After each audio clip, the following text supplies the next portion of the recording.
സ്വാഗതം. പ്രധാന വാർത്തകൾ. പാലക്കാട്, തൃശൂർ ജില്ലകളിൽ ഭേദപ്പെട്ട വേനൽ മഴ. കൊടും ചൂടിന് നേരിയ ശമനം. അടുത്ത ദിവസങ്ങളിലും ഒറ്റപ്പെട്ട മഴ ലഭിച്ചേക്കുമെന്ന് കാലാവസ്ഥാ പ്രവചനം. ഭാരതപ്പുഴയുടെ വൃഷ്ടിപ്രദേശങ്ങളിൽ പരക്കെ മഴ ലഭിച്ചത് അതിരൂക്ഷമായ കുടിവെള്ളക്ഷാമത്തിന് പരിഹാരമാകുമെന്ന് പ്രതീക്ഷ. കുന്നംകുളം കുറുക്കൻപാറയിൽ KSRTC ബസും ടോറസ് ലോറിയും കൂട്ടിയിടിച്ച് 15 പേർക്ക് പരിക്ക്. ഇരുവാഹനങ്ങളിലെയും ഡ്രൈവർമാരുടെ നില ഗുരുതരം. വളയർ ഡാമിൽ കാണാതായ വിദ്യാർത്ഥിയുടെ മൃതദേഹം കണ്ടെത്തി. മരിച്ചത് മണ്ണാർക്കാട് സ്വദേശി അൻസിൽ. പാഞ്ഞാളിൽ തെരുവുനായ കുറുകെ ചാടി ബൈക്ക് നിയന്ത്രണം തെറ്റിമറിഞ്ഞ് യുവാവിന് പരിക്ക്. പ്രദേശത്ത് തെരുവുനായ്ക്കൾ ഇരുചക്ര വാഹനങ്ങൾക്ക് വലിയ ഭീഷണിയെന്ന് പരാതി. വടക്കഞ്ചേരി മങ്കരയിൽ വയോധിക തനിച്ചു താമസിക്കുന്ന വീട് കത്തിനശിച്ചു. ആളഭയമില്ല. +2 പരീക്ഷയിൽ അഭിമാന വിജയവുമായി കലാമണ്ഡലം. +2-ന് 100% വിജയം കലാമണ്ഡലത്തിൽ ഇതാദ്യം. കലാമണ്ഡലം ആർട്ട് ഹയർ സെക്കൻഡറിയിൽ പരീക്ഷ എഴുതിയത് 60 കുട്ടികൾ. 4 വിദ്യാർത്ഥികൾക്ക് സമ്പൂർണ്ണ A+. വാർത്തകൾ വിശദമായി. പാലക്കാട്, തൃശൂർ ജില്ലകളിൽ ഭേദപ്പെട്ട വേനൽ മഴ. കാത്തിരുന്ന മഴയെത്തിയത് ജനങ്ങൾക്ക് വലിയ ആശ്വാസമായി. ഇരു ജില്ലകളിലും വെള്ളിയാഴ്ച കൊടും ചൂടിന് നേരിയ ശമനമുണ്ട്. അടുത്ത 2 ദിവസങ്ങളിൽ മഴ തുടരുമെന്നാണ് കാലാവസ്ഥാ പ്രവചനം. ഭാരതപ്പുഴയുടെ വൃഷ്ടിപ്രദേശങ്ങളിൽ മഴ ലഭിച്ചതോടെ പുഴയിൽ വെള്ളമെത്തുമെന്നും തടയണകളിൽ ജലനിരപ്പ് ഉയരുമെന്നുമാണ് പ്രതീക്ഷ. കുന്നംകുളം കുറുക്കൻപാറയിൽ KSRTC ബസും ടോറസ് ലോറിയും കൂട്ടിയിടിച്ച് 15 പേർക്ക് പരിക്ക്. പരിക്കേറ്റവരിൽ ഇരുവാഹനങ്ങളുടെയും ഡ്രൈവർമാരുടെ നില ഗുരുതരമാണ്. പുലർച്ചെ 4 മണിയോടെയാണ് അപകടമുണ്ടായത്.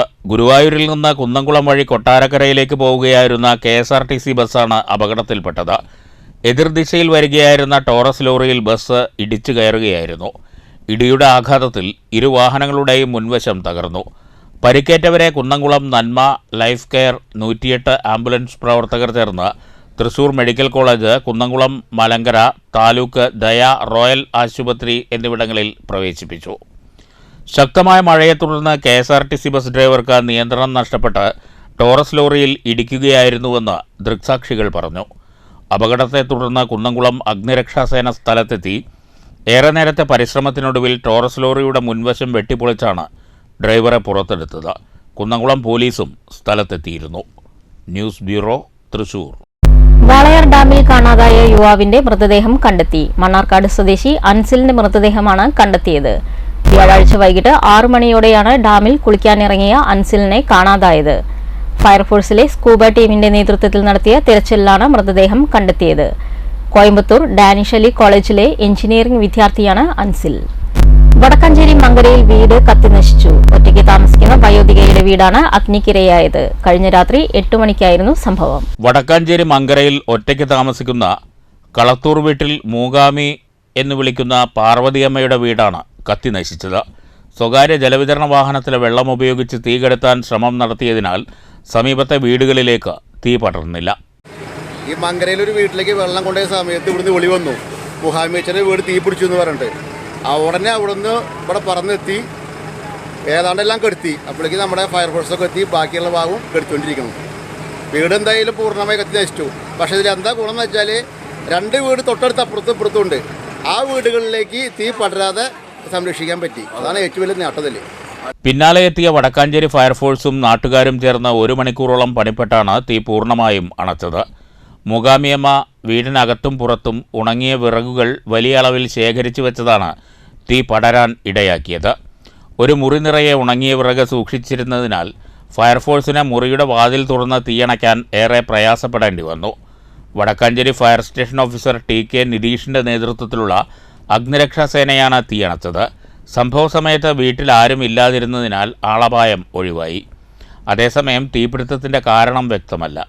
News bureau, Thrissur.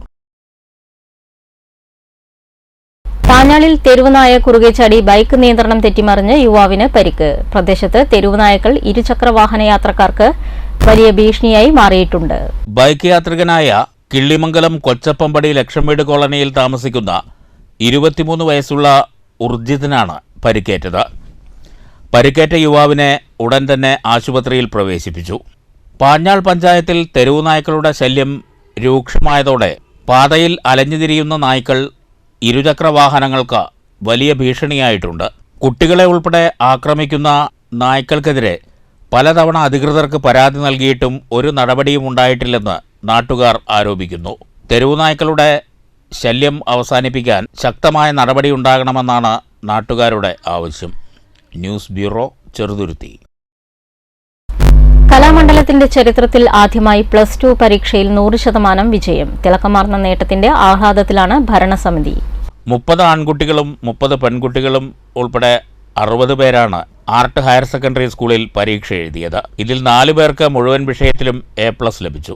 SSLC പരീക്ഷയിൽ 98.33% വിജയമായിരുന്നു കലാമണ്ഡലത്തിൽ. 60 കുട്ടികൾ പരീക്ഷ എഴുതിയതിൽ ഒരു കുട്ടി മാത്രമാണ് ഉപരിപഠനത്തിന് അർഹത നേടാതിരുന്നത്.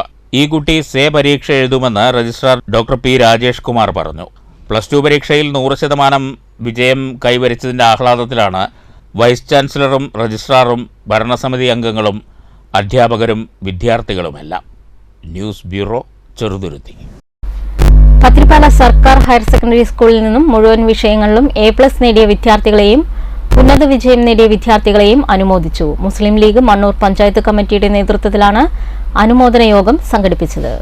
PF ദിയാ റഹാൻ, ഫാത്തിമ ഹിബ, അഹമ്മദ് റിനാസ്, മുഹമ്മദ് അൻഷാദ്, യാസർ ഹമീദ്, KS ജാസിഫ് എന്നിവരെയും LSS നേടിയ മുഹമ്മദ് റയാനെയുമാണ് ഉപഹാരം നൽകി അനുമോദിച്ചത്.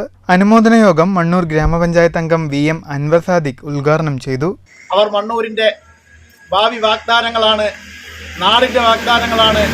വളരെ കഴിവുകളുള്ള പ്രിയപ്പെട്ട വിദ്യാർത്ഥികൾക്ക് അവർക്ക് ഉയരങ്ങളിലേക്ക് എത്തിച്ചേരാൻ അവർക്ക് എല്ലാം ദൈവസഹായവും ഉണ്ടാകട്ടെ എന്ന് ആത്മാർത്ഥമായി പ്രാർത്ഥിക്കുന്നു. അവരെ 1000 അഭിനന്ദനങ്ങൾ കൊണ്ട് അഭിനന്ദനങ്ങൾ. ചടങ്ങിൽ KP മുനീർ അധ്യക്ഷനായി. CS ജബ്ബാർ, ഹസീന, കുബ്ര, മുഷദിഖ്, പഞ്ചായത്ത് അംഗം റജുല എന്നിവർ വിദ്യാർത്ഥികൾക്ക് ഉപഹാരങ്ങൾ സമ്മാനിച്ചു. News bureau, Pathirippala. കേരളത്തിലെ വൈദ്യുതി മേഖലയുടെ പ്രതിസന്ധികൾ തിരിച്ചറിഞ്ഞുള്ള പ്രതിവിധിയാണ് നടപ്പാക്കേണ്ടതെന്ന് Kerala electricity workers federation AITUC സംസ്ഥാന വർക്കിംഗ് പ്രസിഡന്റ് KR മോഹൻദാസ്. പാലക്കാട്ട് KEWF ഡിവിഷൻ സമ്മേളനം ഉദ്ഘാടനം ചെയ്യുകയായിരുന്നു KR മോഹൻദാസ്. കേന്ദ്ര ഊർജ്ജ മന്ത്രാലയത്തിന്റെ തെറ്റായ നയങ്ങളാണ് വൈദ്യുതി മേഖലയിലെ പ്രതിസന്ധികൾക്ക് ഇടയാക്കിയതെന്നും KR മോഹൻദാസ് ചൂണ്ടിക്കാട്ടി. ഉൽപാദനം, പ്രസരണം, വിതരണം തുടങ്ങിയ മേഖലകളിൽ കാലോചിതമായ പരിഷ്കാരം ആവശ്യമാണ്. KSEBയിലെ ജീവനക്കാരും മുമ്പെങ്ങുമില്ലാത്ത വിധം ആശങ്കയിലാണെന്നും അദ്ദേഹം ചൂണ്ടിക്കാട്ടി.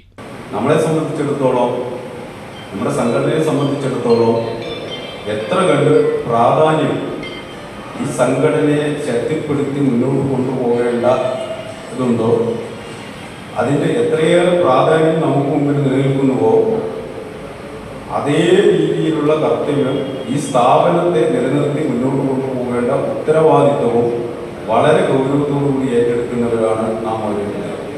KEWF ജില്ലാ പ്രസിഡന്റ് മണി കുളങ്ങര അധ്യക്ഷത വഹിച്ചു. കേന്ദ്ര കമ്മിറ്റി അംഗം MC ആനന്ദൻ, KM റോയ്, ജോർജി എന്നിവർ പ്രസംഗിച്ചു. News bureau, Palakkad. കേരളത്തിന്റെ തനതുകലയായ സോപാന സംഗീതത്തിന്റെ മഹോത്സവം സോപാന സംഗീത പരിക്രമം തൃശൂരിലെത്തി. പാറമേക്കാവ്, തിരുവമ്പാടി ക്ഷേത്രങ്ങളിൽ സംഘം സംഗീതാർച്ചന നടത്തി. 4 ദിവസങ്ങളിലായി കേരളത്തിലെ 10 പ്രമുഖ ക്ഷേത്രങ്ങളിൽ സോപാന സംഗീതം അവതരിപ്പിച്ചുകൊണ്ടുള്ള യാത്രയാണ് സോപാന സംഗീത പരിക്രമം. ബഹ്റിനിലെ വാദ്യകലാ പരിശീലന കേന്ദ്രമായ ബഹ്റിൻ സോപാനം വാദ്യകലാ സംഘമാണ് സംഘാടകർ. കുട്ടികളും സ്ത്രീകളും ഉൾപ്പെടെ പ്രവാസികളായ 18 സോപാന ഗായകരാണ് സംഘത്തിലുള്ളത്. രാവിലെ 6-ന് പാറമേക്കാവ് ഭഗവതി ക്ഷേത്രത്തിലായിരുന്നു തൃശൂരിലെ ആദ്യത്തെ സംഗീതാർച്ചന. തുടർന്ന് 8-ക്ക് തിരുവമ്പാടി ശ്രീകൃഷ്ണ ക്ഷേത്രത്തിലും സംഗീതാർച്ചന നടത്തി. വൈകിട്ട് 5-ന് ഗുരുവായൂർ ശ്രീകൃഷ്ണ ക്ഷേത്രത്തിലും സംഗീതാർച്ചന അവതരിപ്പിക്കും.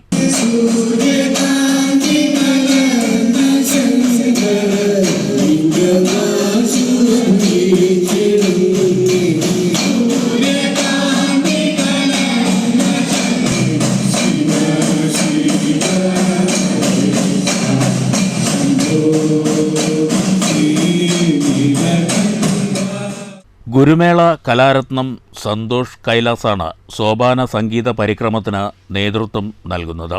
കേരളീയ വാദ്യകലകൾ പഠിപ്പിക്കുകയും പ്രചരിപ്പിക്കുകയും ചെയ്യുന്ന ബഹ്റിനിലെ സോപാനം വാദ്യകലാ സംഘം സംഘടിപ്പിക്കുന്ന പ്രഥമ സോപാന സംഗീത പരിക്രമം, സോപാന സംഗീത അർച്ചനയുടെ ഭാഗമായിട്ട് തിരുവമ്പാടി ശ്രീകൃഷ്ണ ക്ഷേത്രത്തിൽ സോപാന സംഗീതം അവതരിപ്പിക്കാൻ എത്തിയതാണ്. ഞങ്ങൾ 4 ദിവസത്തെ ഒരു പരിക്രമമാണിത്. ഇന്നലെ അമ്പലപ്പുഴ ശ്രീകൃഷ്ണസ്വാമി ക്ഷേത്രത്തിൽ വെച്ച് തുടങ്ങി, രാവിലെ പാറമേക്കാവിൽ കഴിഞ്ഞു. ഇന്ന് വൈകിട്ട് ഗുരുവായൂർ സംഗീതാർച്ചനയുണ്ട്. മറ്റന്നാൾ പൂർണ്ണത്രയീശ ക്ഷേത്രത്തിൽ സമാപിക്കും. 4 ദിവസത്തിൽ 10ഓളം ക്ഷേത്രങ്ങളിലാണ് ഈ വർഷം ഞങ്ങൾ ഈ സോപാന സംഗീതാർച്ചന നടത്തുന്നത്. സ്ത്രീകളധികം കടന്നുവരാത്ത സോപാന സംഗീത രംഗത്തേക്ക് കടന്നുവരാനായതിൽ അതിയായ സന്തോഷമുണ്ടെന്ന് സംഗീതാർച്ചനയിൽ പങ്കെടുത്ത സ്ത്രീകൾ പറഞ്ഞു. തീർച്ചയായും അഭിമാനം തോന്നുന്നു.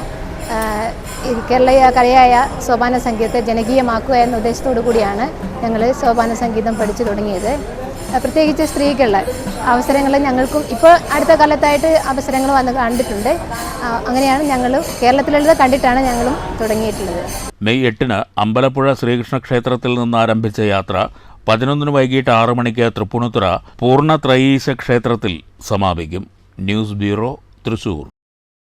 സംസ്കൃത ഭാരതി 44-ാം സംസ്ഥാന സമ്മേളനം മെയ് 11, 12 തീയതികളിൽ പാലക്കാട്ട് നടക്കും. സംസ്കൃത ഭാഷയെ ജീവഭാഷയായി മാറ്റുന്നതിനുള്ള പ്രവർത്തനങ്ങൾ ആഗോളതലത്തിൽ നടപ്പിലാക്കുന്നുണ്ടെന്ന് ജില്ലാ പ്രസിഡന്റ് ഡോക്ടർ എ സ്വാമിനാഥൻ വാർത്താസമ്മേളനത്തിൽ പറഞ്ഞു. വിശ്വസംസ്കൃത പ്രതിഷ്ഠാനം എന്ന പേരിലാണ് സംസ്ഥാന സമ്മേളനം നടക്കുന്നത്. സമ്മേളനത്തിന് മുന്നോടിയായി ദശദിന സംഭാഷണ ശിബിരങ്ങൾ കേരളത്തിൽ ഉടനീളം നടത്തി. സംസ്കൃത ഭാഷയെ ആർക്കും പ്രാപ്യമാവുന്ന രീതിയിലുള്ള പഠനത്തിനും പ്രചരണത്തിനുമാണ് സംസ്കൃത ഭാരതി ഊന്നൽ നൽകുന്നത്. സംസ്കൃത ഭാഷ പഠിക്കാനും പഠിപ്പിക്കാനുമായി നിരവധി പദ്ധതികൾ നടപ്പിലാക്കുന്നുണ്ട്. 2 ദിവസങ്ങളിലായി നടക്കുന്ന സമ്മേളനത്തിൽ അവലോകനം, പദ്ധതി ആവിഷ്കരണം, ആദരിക്കൽ, ചർച്ച എന്നിവയുണ്ടാകും. 10 ദിവസങ്ങളിലൂടെ ദശദിന സംഭാഷണ ശിബിരം എന്ന രീതിയിൽ എല്ലായിടത്തും ക്ലാസുകൾ നടത്തി സാധാരണക്കാർക്ക് പോലും, ഓഫീസുകളിൽ പ്രവർത്തിക്കുന്നവർ, കച്ചവടക്കാർ, വാഹനമോടിക്കുന്നതായിട്ടുള്ള ഡ്രൈവർമാർ, എല്ലാവർക്കും ഈ സംസ്കൃത ഭാഷ സാധാരണയായിട്ട് കൈകാര്യം ചെയ്യാൻ കഴിയും. ഒരു വ്യവഹാര ഭാഷയാണ് എന്ന് ഈ സംസ്കൃതം അതിൻ്റെ സംസ്കൃത ഭാരതിയുടെ പ്രവർത്തനങ്ങളിലൂടെ തെളിയിച്ചു കഴിഞ്ഞു. സംസ്ഥാന സമിതി അംഗം ഡോക്ടർ രാജകൃഷ്ണനും വാർത്താസമ്മേളനത്തിൽ പങ്കെടുത്തു. News bureau, Palakkad. രണ്ടാമത് പെരിങ്ങോട് പൂമുള്ളി 6-ാം തമ്പുരാൻ സ്മാരക വൈദ്യശ്രേഷ്ഠ അവാർഡും പുസ്തക പ്രകാശനവും മെയ് 12 വൈകിട്ട് 4 പൂമുള്ളിമന അങ്കണത്തിൽ നടക്കും. ഡോക്ടർ സി ഉഷ, ഡോക്ടർ ഡോണറ്റ എന്നിവർക്കാണ് ഇത്തവണത്തെ അവാർഡുകൾ സമ്മാനിക്കുന്നതെന്ന് സംഘാടകർ പട്ടാമ്പിയിൽ വാർത്താസമ്മേളനത്തിൽ പറഞ്ഞു. രണ്ടാമത് പെരുങ്ങോട് പൂമുള്ളി 6-ാം തമ്പുരാൻ സ്മാരക വൈദ്യശ്രേഷ്ഠ അവാർഡും പുസ്തക പ്രകാശനവും മെയ് 12 വൈകിട്ട് 4 മണിക്ക് പെരുങ്ങോട് പൂമുള്ളിമന അങ്കണത്തിൽ നടക്കും. 4 പതിറ്റാണ്ടായി അലോപ്പതി രംഗത്ത് പ്രവർത്തിക്കുന്ന ഡോക്ടർ ഉഷ, കന്യാസ്ത്രീകളിലെ ആദ്യ ഡോക്ടറായി 4 പതിറ്റാണ്ടുകാലമായി ആയുർവേദ രംഗത്ത് പ്രവർത്തിക്കുന്ന ഡോക്ടർ ഡൊനാറ്റ എന്നിവർക്കാണ് ഇത്തവണത്തെ പൂമുള്ളി 6-ാം തമ്പുരാൻ സ്മാരക പുരസ്കാരം സമ്മാനിക്കുന്നത്. 10,001 രൂപയും ഫലകം, പ്രശസ്തി പത്രം എന്നിവയാണ് അവാർഡ്. ചടങ്ങിൽ മുത്തശ്ശൻ പേരക്കുട്ടിക്ക് എഴുതിയ സാരോപദേശക കഥകളുടെ പ്രകാശനവും നടക്കും. Thrithala block panchayat president advocate V P Rajeena അധ്യക്ഷത വഹിക്കുന്ന ചടങ്ങ് ഡോക്ടർ റാണി മേനോൻ ഉദ്ഘാടനം ചെയ്യും. കവയിത്രി കെ പി ശൈലജ ടീച്ചർ അനുസ്മരണ പ്രഭാഷണം നടത്തും. Managing trustee P M Narayanan Namboothiripad, chairman P M Vasudevan Namboothiripad എന്നിവർ അവാർഡ് സമ്മാനിക്കും. പുസ്തക പ്രകാശനത്തിൽ the 4th editor Sreeja Shyam, welfare standing committee അംഗം പി വിനീത, വാർഡംഗങ്ങളായ പി ഷീബ, സലീം എന്നിവർ സംസാരിക്കും. ഈ വർഷത്തെ നമ്മൾ തീരുമാനിച്ചിട്ടുള്ളത് ഡോക്ടർ സി ഉഷ, മോഡേൺ ഹോസ്പിറ്റലിൽ ദീർഘകാലമായിട്ട് സേവനം അനുഷ്ഠിച്ചു വരുന്ന ഡോക്ടറാണ് ഗൈനക്കോളജിയിൽ. അപ്പോൾ അവർ ഏകദേശം 4 പതിറ്റാണ്ടായിട്ട് ഈ രംഗത്തുണ്ട്. എല്ലാ നാട്ടുകാർക്കും എല്ലാവർക്കും വളരെ ഉപയോഗപ്രദമായ രീതിയിൽ അവർ പ്രാക്ടീസ് തുടർന്നു വരുന്ന ഡോക്ടറാണ്. അപ്പോൾ അവർക്കാണ് അലോപ്പതി രംഗത്ത് നമ്മൾ ഇത്തവണ ഏർപ്പെടുത്തിയിട്ടുള്ളത്. അതേപോലെ ആയുർവേദ രംഗത്ത് ഡോക്ടർ സിസ്റ്റർ ഡൊണാറ്റ, അവർ ജൂബിലി മിഷൻ ആയുർവേദ ഹോസ്പിറ്റലിലാണ് ഇപ്പോൾ വർക്ക് ചെയ്യുന്നത്. അവരും 4 പതിറ്റാണ്ടായിട്ട് ഈ ആയുർവേദ ചികിത്സാ രംഗത്ത് ഉള്ളതാണ്. PNM കോളേജിൽ പ്രിൻസിപ്പലായിരുന്നു. ആദ്യത്തെ കന്യാസ്ത്രീകളുടെ ഇടയിൽ നിന്നുള്ള ആദ്യത്തെ ഡോക്ടറും കൂടിയാണ് അവർ. അപ്പോൾ 19 വയസ്സായി സ്റ്റിൽ ആക്റ്റീവായിട്ടുള്ള ഡോക്ടറാണ്. അപ്പോൾ അവർക്കാണ് നമ്മൾ ആയുർവേദ രംഗത്ത് ഈ പുരസ്കാരം കൊടുക്കാൻ ഇത്തവണത്തെ ജൂറി തീരുമാനിച്ചിട്ടുള്ളത്. അവാർഡ് നൽകലിനു ശേഷം പൂമുള്ളി 7-ാം തമ്പുരാൻ ഡോക്ടർ പാർവതി നാരായണൻ, പൂജാ നാരായണൻ എന്നിവരുടെ നേതൃത്വത്തിൽ സംഗീത കച്ചേരിയും നടക്കുമെന്ന് സംഘാടകർ വാർത്താസമ്മേളനത്തിൽ പറഞ്ഞു. വാർത്താസമ്മേളനത്തിൽ പൂമുള്ളി സ്മാരക ട്രസ്റ്റ് ഭാരവാഹികളായ നീലകണ്ഠൻ പൂമുള്ളി, വാസുദേവൻ പൂമുള്ളി, ടി രാജീവ് മാസ്റ്റർ, ബ്രഹ്മദത്തൻ നമ്പൂരിപ്പാട് എന്നിവർ പങ്കെടുത്തു. News bureau Pattambi. പ്രധാന വാർത്തകൾ വീണ്ടും. പാലക്കാട്, തൃശൂർ ജില്ലകളിൽ ഭേദപ്പെട്ട വേനൽ മഴ, കൊടും ചൂടിന് നേരിയ ശമനം. അടുത്ത ദിവസങ്ങളിലും ഒറ്റപ്പെട്ട മഴ ലഭിച്ചേക്കുമെന്ന് കാലാവസ്ഥാ പ്രവചനം. ഭാരതപ്പുഴയുടെ വൃഷ്ടി പ്രദേശങ്ങളിൽ പരക്കെ മഴ ലഭിച്ചത് അതിരൂക്ഷമായ കുടിവെള്ളക്ഷാമത്തിന് പരിഹാരമാകുമെന്ന് പ്രതീക്ഷ. കുന്നംകുളം കുറുക്കൻപാറയിൽ KSRTC ബസും ടോറസ് ലോറിയും കൂട്ടിയിടിച്ച് 15 പേർക്ക് പരിക്ക്. ഇരുവാഹനങ്ങളിലെയും ഡ്രൈവർമാരുടെ നില ഗുരുതരം. വളയർ ഡാമിൽ കാണാതായ വിദ്യാർത്ഥിയുടെ മൃതദേഹം കണ്ടെത്തി. മരിച്ചത് മണ്ണാർക്കാട് സ്വദേശി അൻസിൽ. പാഞ്ഞാളിൽ തെരുവുനായ കുറുകെ ചാടി ബൈക്ക് നിയന്ത്രണം തെറ്റിമറിഞ്ഞ് യുവാവിന് പരിക്ക്. പ്രദേശത്ത് തെരുവുനായ്ക്കൾ ഇരുചക്ര വാഹനങ്ങൾക്ക് വലിയ ഭീഷണിയെന്ന് പരാതി. വടക്കഞ്ചേരി മങ്കരയിൽ വയോധിക തനിച്ചു താമസിക്കുന്ന വീട് കത്തിനശിച്ചു. ആളഭയമില്ല. +2 പരീക്ഷയിൽ അഭിമാന വിജയവുമായി കലാമണ്ഡലം. +2-ന് 100% വിജയം കലാമണ്ഡലത്തിൽ ഇതാദ്യം. കലാമണ്ഡലം ആർട്ട് ഹയർ സെക്കൻഡറിയിൽ പരീക്ഷ എഴുതിയത് 60 കുട്ടികൾ. 4 വിദ്യാർത്ഥികൾക്ക് സമ്പൂർണ്ണ A+. ഈ വാർത്താ ബുള്ളറ്റിൻ അവസാനിക്കുന്നു. നമസ്കാരം.